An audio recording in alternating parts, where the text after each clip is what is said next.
انا هذهلك المره دي. تعرف ان اغنيه وحوي يا وحوي اصلها فرعوني؟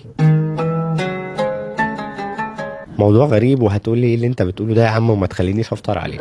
تعالى كده هاخدك واحده واحده، وكل ده من الكتاب اللي انا بقراه حاليا.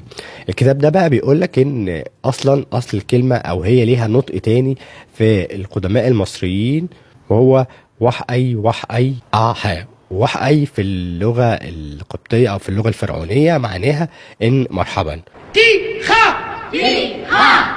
آها دي كانت ملكة من الملوك واسمها قمر الزمان. طب ايه علاقة ده كله برمضان؟ خليني بقى اجيب لك الحكاية من ورا شوية. حتب هي قمر الزمان، وهي كانت مرات سقنا نرع، وكانت من الستات الأقوياء جدا، وكانت من الستات اللي ليهم دور كبير قوي في طرد الهكسوس من مصر.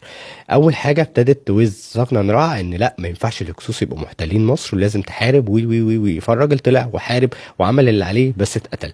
الست دي تسكت؟ لا، ما سكتتش. عملت ايه؟ بعتت ابنها الكبير كاموس، وكاموس حاول برضو يعمل زي ما ابوه عمل. الراجل عمل اللي عليه وبرضو معرفش يخلص من الحرب دي.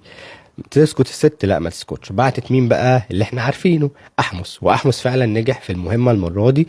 ولما رجعوا تاني بعد الحرب دي، ابتدى الشعب المصري يستقبلهم بالاغنيه دي.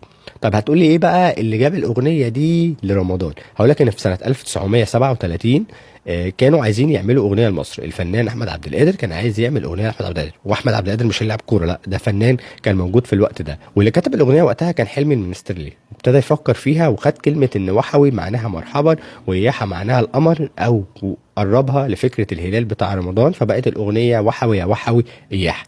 ودي كانت حكايه اغنيه وحوي يا وحوي وربطها بالقدماء المصريين. وربنا دايما ما يقطع لنا عادة.